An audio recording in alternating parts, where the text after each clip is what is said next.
Welcome, everyone. My name is Kristin Snowden. I'm a licensed therapist in the state of California, and this is a special webinar that we've provided through a great free support system called WeTonglen. It's an online free resource for betrayed partners. So thank you for letting me join you. Melissa wrote me and said that there's been a lot of questions from all of you regarding 12 steps, 12-step meetings. A lot of you are here because your partners are addicts, whether it's substance abuse addiction and or sex addiction, pornography use addiction. And a lot of your partners have been encouraged to attend 12-step meetings for recovery.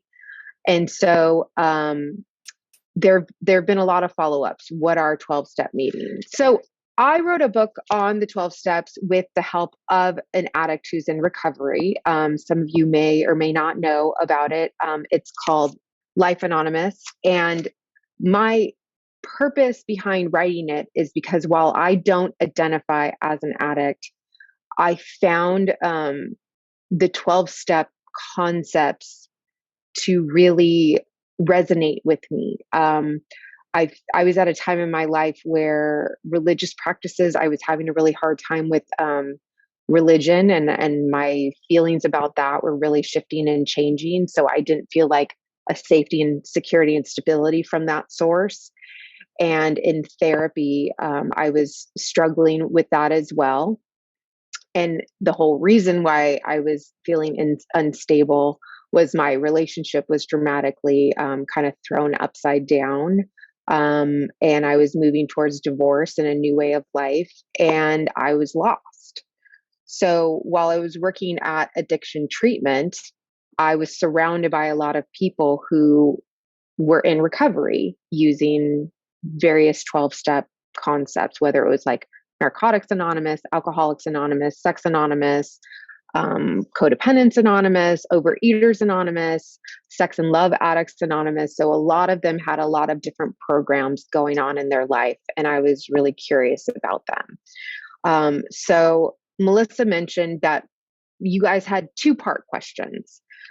General questions about what are the 12 steps and what could betrayed partners potentially glean from the 12-step concepts. And then several of you turned in a couple questions regarding just the structure of 12 steps in general, like how do you handle crosstalk, and how do you work various steps, so to speak. And then at the end, I will open this up for questions. So generally speaking, for those of you who may not be familiar, the 12 steps is now, it's, I think, about, getting closer to 100 years old. I think it was created around in the 1930s or something by a few people who are struggling specifically to stay sober. So that's why it was Alcoholics Anonymous. And they kind of found that talking to each other, sharing each other's stories, finding out from the newcomers about how crazy their life was, it helped them stay sober. So 12 steps is more than just these 12 steps that are kind of listed here. Your 12 steps, those are concepts. That's, I think, one of the biggest misunderstandings about 12 steps is that it is more than just these 12 sentences up on a board. It's an entire structure and community. So for those of you who aren't familiar, it's for generally every meeting's different. Every 12-step structure is different because that's kind of the beauty of the independence of all these different fellowships. There are now almost like 100 fellowships besides Alcoholics Anonymous. There's Workaholics, Gamblers Anonymous, Overspenders, Overeaters, Emotions Anonymous. There's a lot of programs for change, helping people with very specific issues. So you could work one program and also work another program. Sometimes people work various programs. I think it originally came because it's supposed to be this safe, that's hence the anonymity part, right? There's confidentiality here, a safe, non-judgmental place where you can come and get really honest about this particular problem that you have, because all of us are struggling with it in a very same way.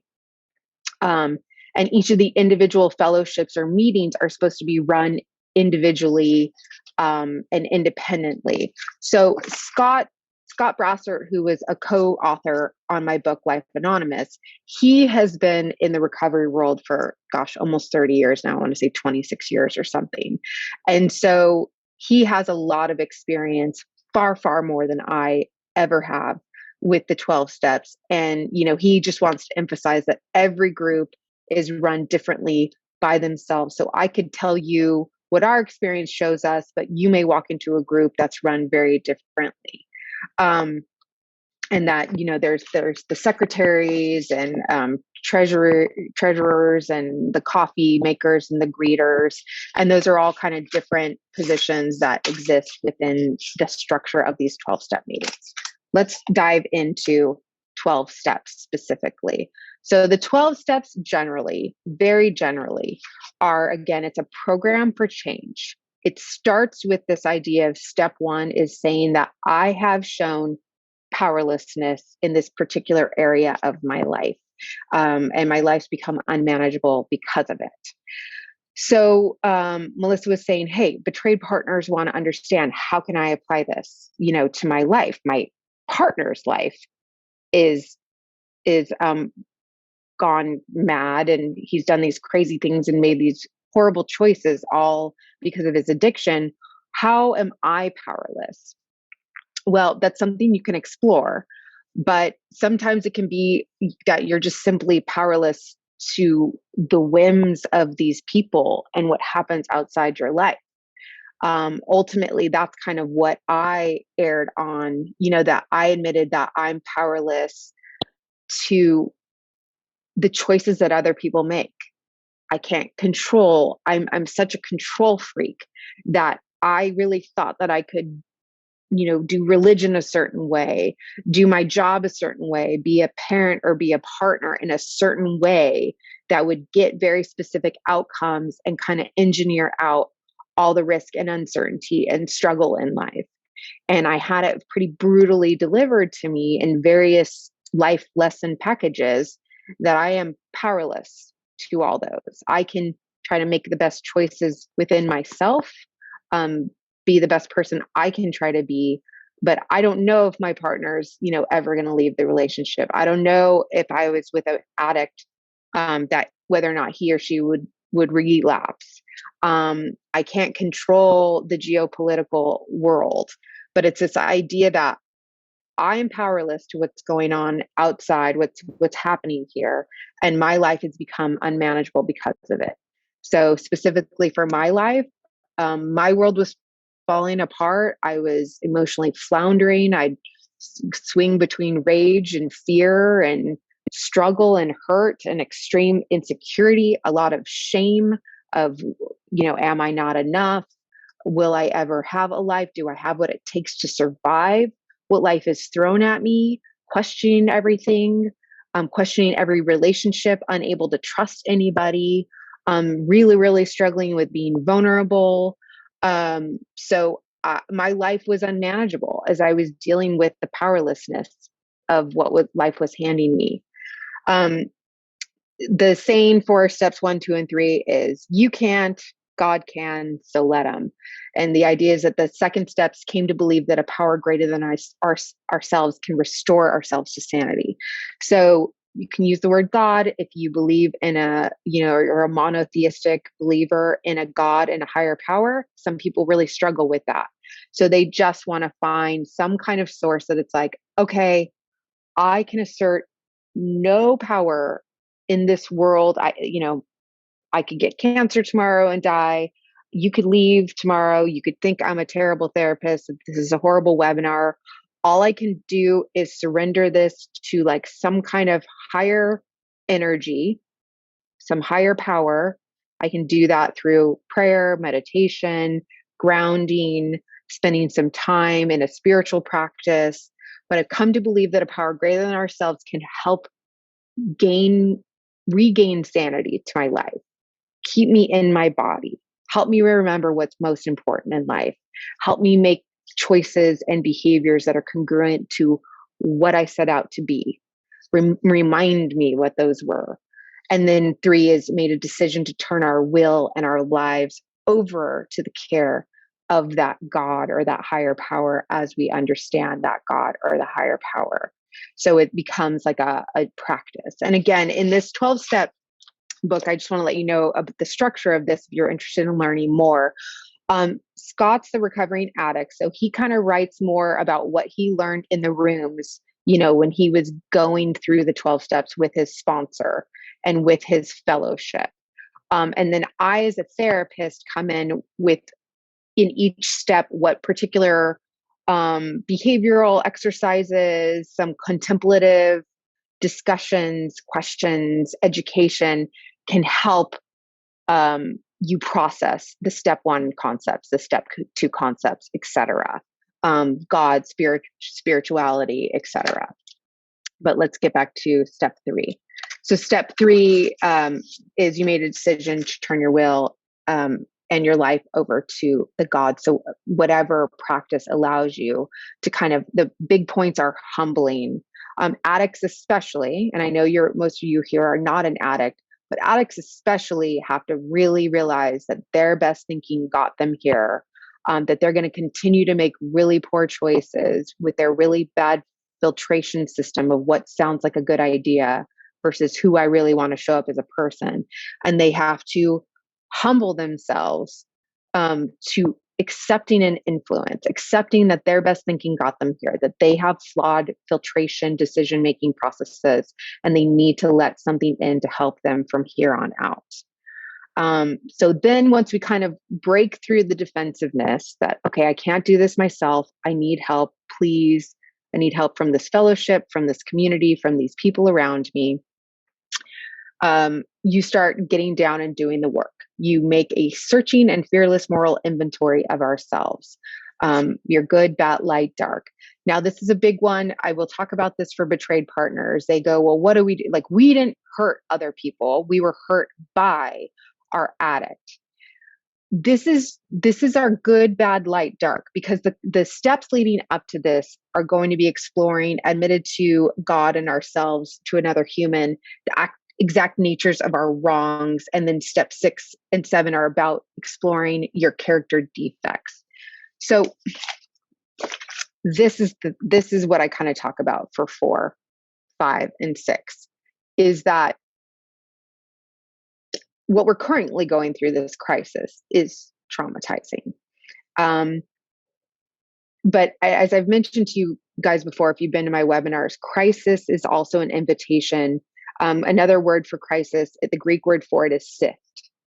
And when crisis hits, all the superfluous stuff falls through the sift, and only the most important stuff stays on top. So during these moments of crisis, a step 4 is an invitation to really buckle down and explore, where have I been? What happened to me? And where do I want this to go from here on out? With the help of this community, this fellowship, this higher power, knowing now what I've learned about addiction, my life, my responses to this, what life could be, what kind of entities or parts of it do I actually have any control of, which is basically just my response to it, how I want to set up boundaries, what kind of consequence structure I want to create for my partner and me going forward, what do I want for my children, what do I need to do for my self-help and betterment. Doing a searching and fearless moral inventory of ourselves is also okay. Sure, if you have the stomach for it, to explore childhood, the relationship, the current relationship, the past relationships. If you're noticing, this is just an example, but let's say your partner keeps relapsing and you're realizing that maybe you're having a really hard time setting and holding boundaries, which I just did a webinar with all of you regarding, the stuff that gets in the way of identifying and holding boundaries. So that shame stuff, that like, who am I? What kind of value do I have to assert these boundaries and hold steadfast to them? And what comes up for me when I think about the consequences of holding those boundaries? Step 4 is an opportunity for you to kind of dig into all that stuff that's coming up from there. Fears of abandonment, fears of rejection, boundaries. Maybe your boundaries were never appreciated and held. And it gives step 4 can be an opportunity to explore all those kind of things. We don't, as therapists, encourage you to do that right away because you're usually dealing with the absolute insane, difficult, challenging crisis of your partners, uncovering your partner's betrayal and all the hurt and pain and all the stuff that comes from that. So step 4 is kind of work that you do further down the line when things have maybe begun to stabilize a little bit. Or you've just set that consequence and boundary and you've separated from that person and you're doing that personal work. So, because step 5, 6, and 7 are admitted to God, to ourselves, to another human being about our exact nature of our wrongs. Again, you're not the addict, so you're not necessarily the person that's done wrong. I mean, I guess really if you want to start exploring, okay, well, I want to try to manage my outbursts. That's going to be hard when you feel really unsafe or if someone's really screaming at you, or I'm going to really try to be better at my self-care. I'm going to be better at holding lines. It's a really difficult process of saying, okay, I'm imperfect. I'm perfectly imperfect. I need to own that in my default setting, this is who I am. So those of you who watch my webinars know that in my default setting, when I'm not my best, when I'm not caring for myself, when I'm spread too thin, I can become a pretty narcissistic a-hole kind of person. I can become passive aggressive. I can say things and do things and be very judgmental in ways that I'm very shameful of. It's that like, ugh, if people really knew me, that I'm capable of this. I don't want to be that. So I want to make sure I do self-care and I'm honest with the fact that I am capable of being that.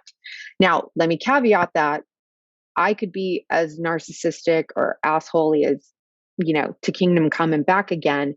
It never entitles someone to cheat on me, lie to me, betray me, do horrible things to me, right? So they're very separate things. And I want you to know, that's what I want you to remember about the 12-step work. All the work and the digging and the painful stuff that you might be exploring internally about yourself never was a green light or permission or acquiesces to your partner having an addiction, lying, sneaking around, living a double life, going against their commitments and promises. And so I think that often can sometimes become a conflict as we do 12-step exploration. So also do that as you're admitting to God or your higher power and to another human, usually your sponsor, what those character defects are, what your struggles are, what you want them to know about your story, your trauma, your history. Because I talk about in the book that there's actual a shame resiliency process that occurs when you kind of own your shame and you contextually understand the story of where it all came from, and then you speak it out to another person and they receive it with empathy and compassion. So I talk more about that in the Life Anonymous. And then 6 and 7 are about removing these character defects. So creating some kind of prayer, mindfulness practice, self-care practice, boundary setting, consequence structure that allows you to have your higher power remove these character defects. Humbly ask that higher power to remove them. Steps 8 and 9 are when you turn that internal search within yourself external and you start working to repair relationships. Again, this is a harder thing for betrayed partners versus addicts. Maybe there's people that you've fallen short that you'd like to repair. It's going to be very different. Obviously, addicts, who were the original creators of the 12 steps, had a lot of relationship repairing, right? Because addiction in and of itself is an intimacy relationship disorder. At some point, they decided to have a more intimate relationship with their acting out behavior or substance of choice, rather than doing this connection with themselves and other people. So it's going to be a little bit different for you. Maybe sometimes the betrayed partner, it's needing to repair their relationship with themselves, right? That maybe trying to maintain this marriage, not knowing what was really going on, you were the martyr. You had to be the more higher functioning person. And so you really had to give way to self-care, what your needs were, what your passions were, your friend relationships, everything. And so step 8 and 9 can be work toward making amends to yourself, and repairing that. So make a list of the people who you've harmed and become willing to make amends towards them. And then 9 is make direct amends to those people whenever possible, except for when to do so would injure them. So steps 10, 11, and 12 are what they call like the maintenance steps. You technically, if you do it right, you're only really supposed to do steps 1 through 9 once. It's this deep dive into everything. And then steps 10, 11, and 12 are the maintenance steps of just trying to say like, okay, continue on a daily basis, maybe through a prayer at night, meditation practice, personal inventory. Continue to take a personal inventory every day. And then when we realize we've stepped out of our boundaries, we don't show up as the person we want to be, we fix it, we repair it, right? With my kids, I use this, as I think about it, God, I've been running myself thin with my time management lately, kind of causes me to lose my temper with my children or run them around and make them, come up to my insanity tempo. And I need to slow things down, tell them, it's okay to take a break. I'm sorry if I lost my temper with you. It's that daily practice that you get to go back and you get to repair it. It's a shame resiliency practice. And it's really important, right? If you don't practice shame resiliency, you're not going to hold and maintain those boundaries because you're going to question, who am I that gets to say like, I need this to stay in this relationship, to stay safe, to stay healthy. I get to ask for these things. And in order to come from that place of confidence and value, you kind of need to live wholeheartedly with integrity, with congruency with everybody else. 11, sought through prayer and meditation to improve our conscious contact with God or that higher power as we understand God, praying only for knowledge of God's will for us and the power to carry that out. So that's that daily humbling practice. And actually, I have many, many webinars on the actual science behind meditation, mindfulness, how it does help down regulate for you as betrayed partners. You have been through so much trauma. Your lives have been turned upside down. A daily practice of trying to connect with your stress responses, your fight, flight, freeze, that autonomic part of your back of your brain that you don't control, that's always on high alert, trying to protect you. There's practices, the deep breathing, the yoga, the prayer, the mindfulness that can help really down regulate that stuff and allow the real person to come out instead of this deeply traumatized, deeply fearful person that shows up all the time. Understandably so, though. And then 12, having had a spiritual awakening as the result of these steps, we tried to carry these messages to other alcoholics or addicts and to practice these principles in all our affairs. That's an invitation. That's why people keep coming back to meetings, while they do sponsors, why they bring coffee or work as the secretary, main person. Because the idea is that if they continue to be of service to other people, that kind of keeps them out of their character defects. It helps them manage their stress. And remember, a lot of this is about shame resiliency. It's hard to hate yourself when you're going out and being of service to other people, when you're being a greeter at a meeting, when you're connecting with others who maybe you had a serious alcohol problem and you see someone who's walking in hung over, just got a DUI, and you're willing to sit with them and hear their story. And say, okay, if you want what I have, I can take you on as a sponsee. I can be your sponsor, and we'll see if we can do some work through these 12 steps to work towards your sobriety. So I'm going to save the questions about the general structure of the 12-step meetings. A couple of you were talking about the difference between crosstalk, emotional support in the meeting. I will say one of your questions too was, since Prodependence Anonymous group is so new and there are no sponsors, how do we start doing the steps? And Scott, who was one of the kind of founders of Prodependence with Dr. Rob Weiss, suggests that to do them in groups. So to work the steps in group setting rather than a single sponsor-sponsee relationship. The more heads, meaning more people in the groups, the better. Once a batch of people have worked each other through the steps, the group can move towards sponsor-sponsee relationships. Some of you were saying, how do we talk about crosstalk, which I think is going to be a big question for you guys. So remember that there's usually so I asked Scott about this because again, he still attends meetings regularly, and he said that he wants you all to know that he attends the same meetings over and over again, so he knows that groups are different.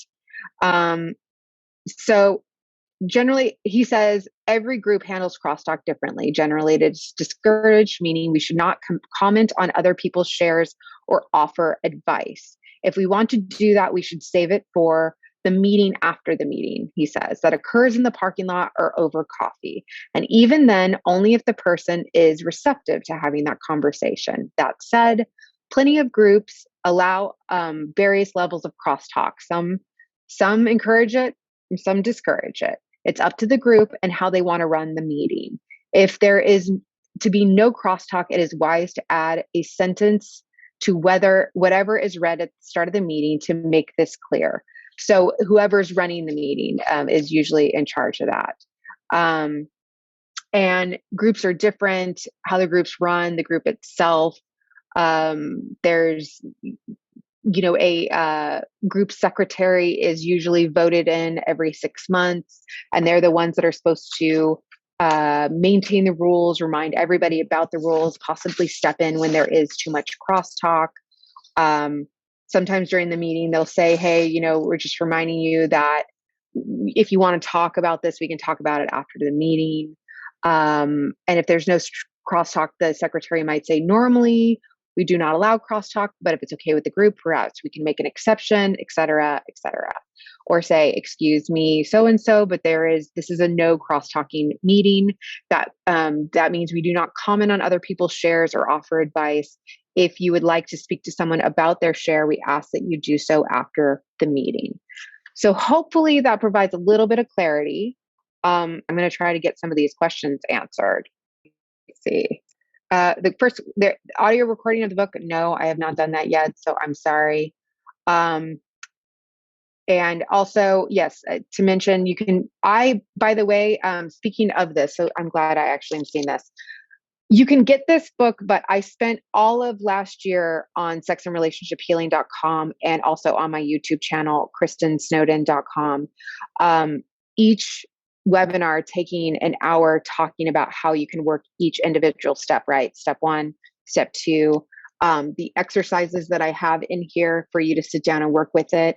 If you are not actively going to 12-step meetings, I'd encourage you I actually have a friend who did a book study with it. So she bought like 6 women who are having relationship struggles. They've all bought the books. They watched my free, YouTube channels that are online, read the books, did the exercises, processed it. Because remember, the emphasis about the 12-step concepts are that it's a non-judgmental space where no one's judging, and they're just working through common issues. It's that compassionate, common struggle kind of idea. But there's that beautiful entity where maybe someone who's gotten recovery, is 20 years free of alcohol or sexual acting out or pornography abuse, and they can provide guidance and help and support and accountability of like, yeah, I got it. I remember when I was there. I remember when I struggled with this. If you want to get to here, this is what I did, and provide hope for this person down here who thinks there is no hope, thinks they're never going to get over the trauma, thinks they're never going to stop acting out, thinks they're never going to be able to be in a relationship with their partner again. Okay. So yeah. So Kristin Snowden has my YouTube channel. And oh, wow, I saw there's a eBay connection, but Amazon is where you get the book. You can go on Amazon. I guess they're reselling it, but yeah, Amazon, you just type in Life Anonymous or Kristin Snowden, hopefully, and you should find it. So I'm currently working the 4th step for the first time. Do you have any insight or tips for me? I would strongly encourage you do this. If you're doing it in the construct of 12 steps, I'd first ask your sponsor how he or she works the 12 steps. I'm sorry, how he or she works step 4. There's usually, they usually have paperwork and things that they have you like an exercise, a very specific exercise and structure to it. And then I'd encourage you to talk to a therapist about it. It's going to bring up lots of uncomfortable feelings, shame, and have a good support system for step 4. Step 4, 5, 6, 7, those are tough ones. Regarding the idea of holding off on step 4, if you're in the middle of absolute shattered life, how do you recommend a sponsor in codependency, and know how to help a sponsee know when it is okay to enter step 4 work?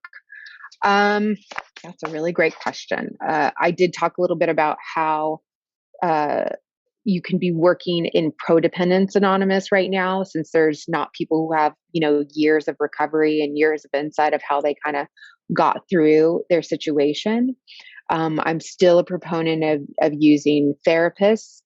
Therapists, when they dive into this inventory, right? Another word for inventory can be your life, your good, bad, light, dark, the way you were victimized, the way that you maybe acted towards others in a regrettable way, regrettable choices you made, things, your strengths, what you carry that's so great about you.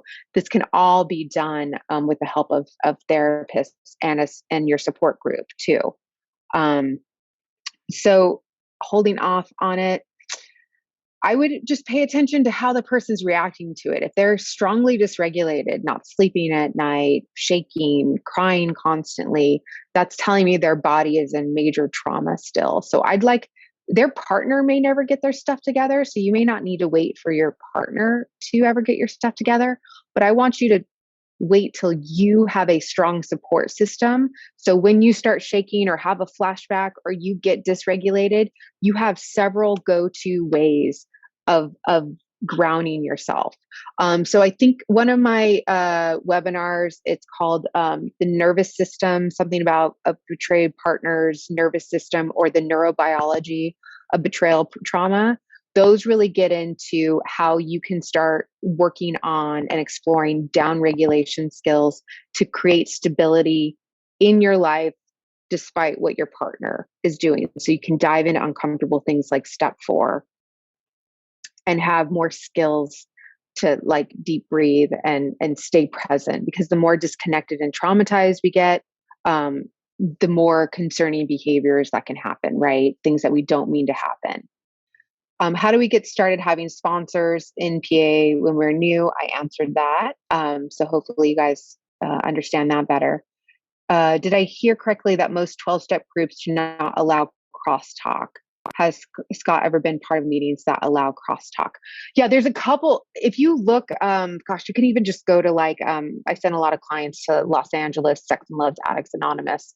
And so if you just type in SLAA Los Angeles, you'll just see a bunch of different meetings, open meetings, closed meetings, book studies. Those are all defining, some are meant to be, book studies are supposed to be processing and talking about things. Some people will have, I had a client the other day that they'll read a chapter and then they'll talk about, or a paragraph, like an excerpt from whatever the book they're following, SLAA's handbook, and they'll all have open talk and discussion about it. So you can write those contacts on each of those meetings and ask, what kind of meeting is this? What's the structure? Is there crosstalk, etc. So would you recommend S-Anon despite the codependency focus, since they have sponsors, etc., all set up? If so, do you think it would be useful for a person to use your book and attend S-Anon without reading all the S-Anon literature? Do you consider the S-Anon literature itself to be hurtful in respect to codependency? I will be honest. I have read the SAA handbook, SLAA handbook, AA. I have never read the S-Anon material, so I do not feel like I am the right person to answer questions regarding S-Anon. I probably encourage you to write Tammy Verhelst, Tammy at TAMI at seekingintegrity.com, and she may be able to answer that question better. I do not feel like I am a great authority with S-Anon, but I am very familiar with the Prodependence material. And I do wonder, for instance, I have a betrayed partner group that's starting next week. Actually, there's a few spots left. If any of you are looking for a betrayed partners group, it's going to be starting next Tuesday. You can come to my website, kristinsnowden.com. And that might be a good beginning space to start exploring this kind of subject matter. It's mixed in with some education, but allowing time for process. And I also have open breakout sessions where there can be crosstalk, connecting what's going on and coming up for you. So that's a good space or a good complement to this stuff as well. Open and closed meetings. So my understanding is open meetings are like you can walk in off of. So my friend and I were looking to go to I think it was an Emotions Anonymous meeting or something like that, but it said it was closed. So what I did is I was online and I wrote the woman and I said, look, this is what we're looking for. Is this something where like a newcomer can come in and listen? We're trying to explore Emotions Anonymous. And she wrote me, and I think she kind of wanted to clarify why we were looking for the meeting and what was our intentions, to kind of check to see if we were safe people. And then she provided us information to come in. So open usually just means I can click on the link and join the meeting remotely, or I can walk to the church or the business office at that specific time, and there's new people coming and going all day, every day. Closed meeting means it's a set of people who already have the meeting. They do this intimate book study and they want to keep it safe, so they keep it closed. I don't know how you get into closed meetings without, I guess, talking and asking. So someone else asked, we are in the very early stages of discovery. My birthday, okay, it was your birthday in October. We are married 25 years. In January, we tried therapy. He didn't like the therapist and still wasn't being 100% honest. He claims he is now, but I'm not convinced. I don't know where to start through all of this with him, and just for myself, because I don't think he would be receptive to even considering that he actually has an addiction issue. Where do I even begin? It's hard. Oh, thank you for adding in the link. Where do you begin? So you're finding out that your partner has an addiction, or you don't think that he's receptive to realizing that this is more than just sexual acting out, or some infidelity, or some porn use, or some alcohol drinking. Sometimes going to an addiction therapist like me, who I work with those people in that provide the motivational interviewing to kind of help them see that this isn't working for them, that this is more of a chronic pattern, that's not working for you, it's not working for him, and that there's a better way out of it. That's kind of a good way. I mean, I maybe he's willing to go to a meeting, check out a couple meetings. I don't know if you can connect him with anybody. God knows, it's sexandrelationshiphealing.com. There's these really great workshops that are affordable that maybe he's willing to do one of the workshops. Is your book geared towards addicts or betrayed partners as well? Is there a 12-step book geared toward betrayed partners? Would I consider running any 12-step groups? So the book was written for non-addicts, whether that's a betrayed partner or not. There are a lot of examples of like betrayed partners using the 12-step models. I use like little case studies in there. It's not made for betrayed partners, so I don't want you to confuse that. It is made for people who are not addicts, who are not familiar with the 12 steps, and want to understand in non-addicty terms how the 12-step concepts are classically applied to just struggles in my life. Like, life is not working for me. My relationship's not working for me. I'm struggling with the tools to deal with what life has brought me, and I want to learn to be better, do better, dive deeper into the work. But I also didn't want to dishonor 12 steps by not including an addict who is in recovery, who can honor that. Look, if you're struggling with an addiction, you can't willy-nilly this stuff.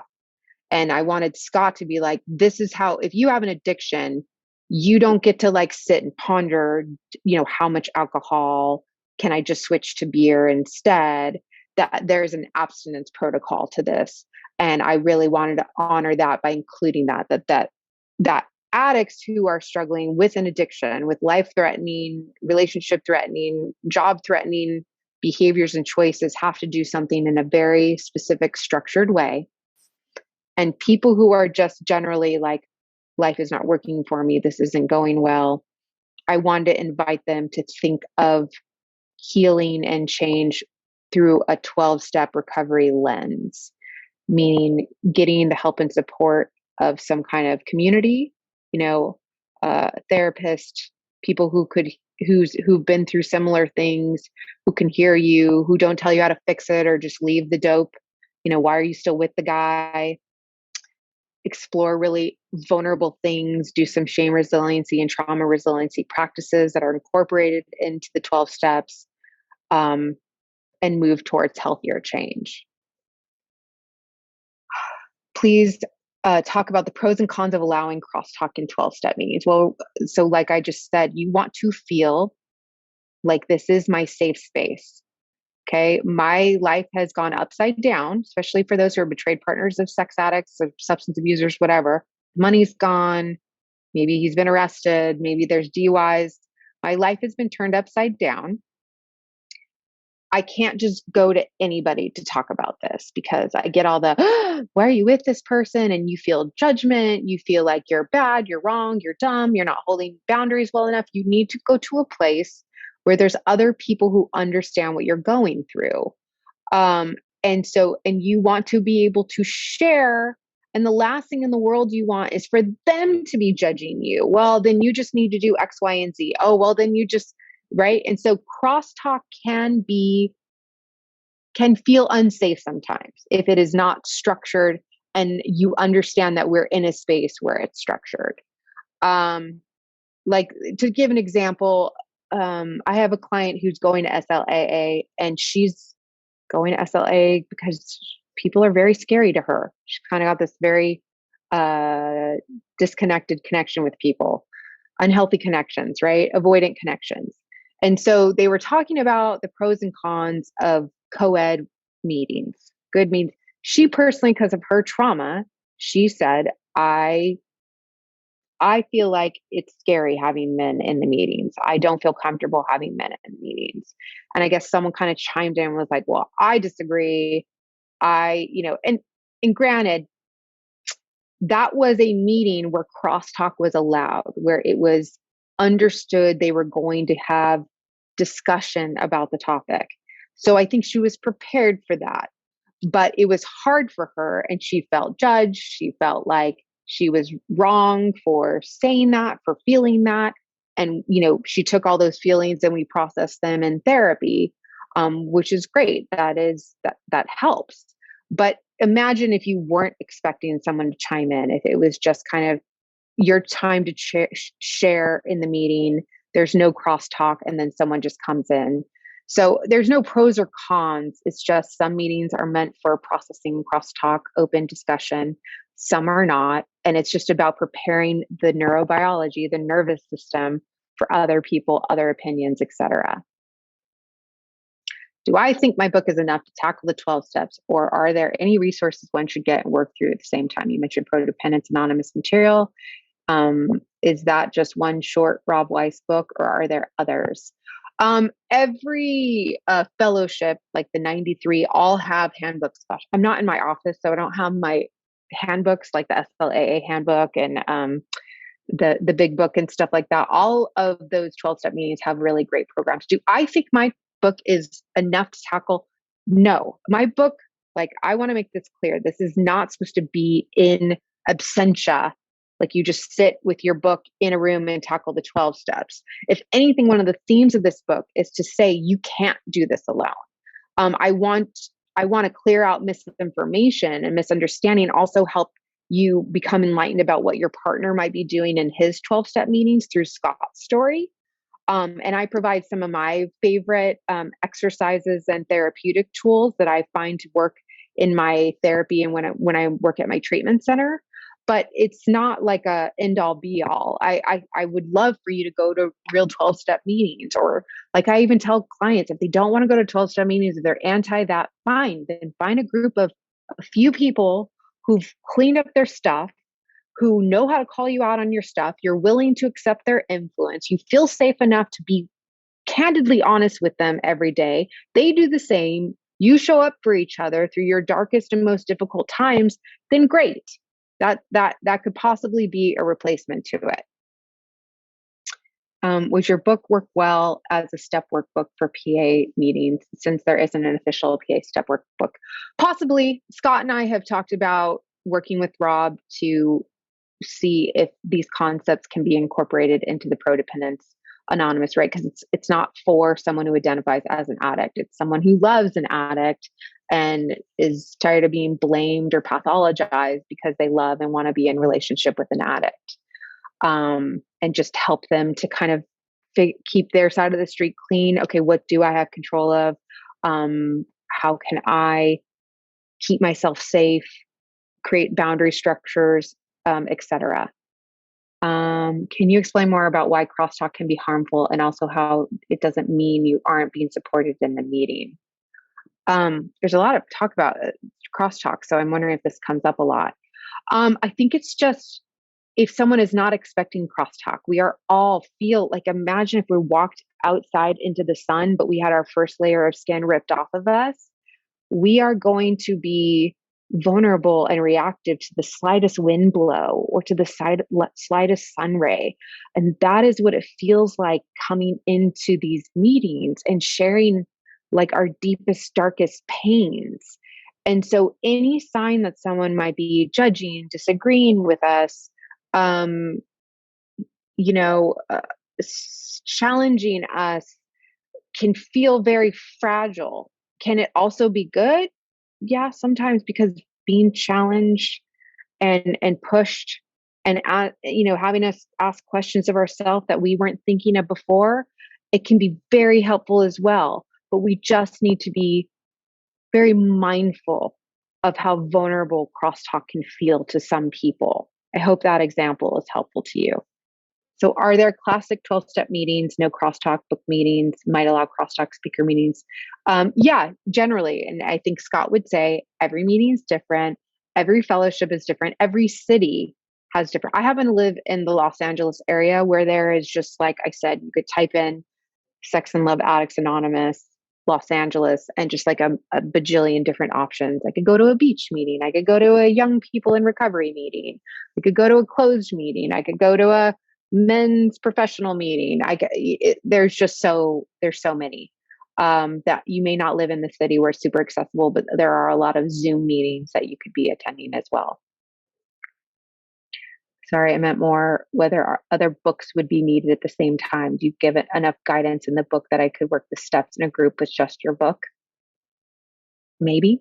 Um, I want to be very careful and very respectful of the 12 steps to not ever claim that this is any kind of replacement to the 12. I have the utmost respect for the 12-step fellowship and program.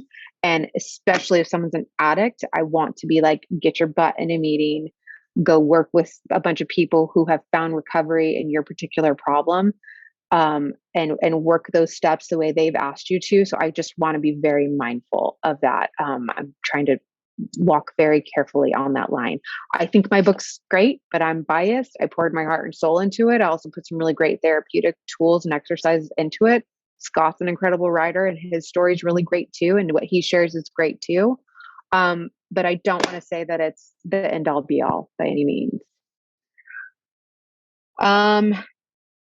Crosstalk again. I think it's important that you all have the crosstalk should be handled by the secretary or whoever is the lead of the meeting. So that seems to be an important part about figuring out the rules that helps everyone feel safe. And they're voted in by everybody, and it switches out every 6 months. Could some of us in PA be part of creating a 12-step workbook with you and Dr. Rob? Those are questions for Dr. Rob. That's his brainchild. So you could go ahead and ask him about that. I am always available. I'm going to type in my my email. I try to email everybody back. I'd encourage you, some of you, I think I have 2 spots left in the Betrayed Partners group. We go over a lot of things like setting boundaries. We do talk about disclosure because some people haven't done it yet. Some people have done it. The main purpose is to feel safe and to ask a lot of questions. I've worked with both addicts in recovery and betrayed partners. So I kind of have that information to provide in. I talk about that polyvagal theory, how to kind of down regulate and feel safe, a lot of education on trauma, what's happening in your body. So there's a few spots left. If any of you guys have the time and availability and desire to join us, we'd love to see you there. But otherwise, my email's there. And I appreciate you all joining. Melissa's been great about chiming in and, once every other month saying, hey, this would be a good idea for a free webinar. I'm open for that. I want to support you all. You are doing the most courageous walk of everyone. And so I want to support you. If a theme comes up that you want a webinar on, write me an email and I'll do my best. Other than that, thank you so much for joining. Thank you, Kristin. Thanks. Bye.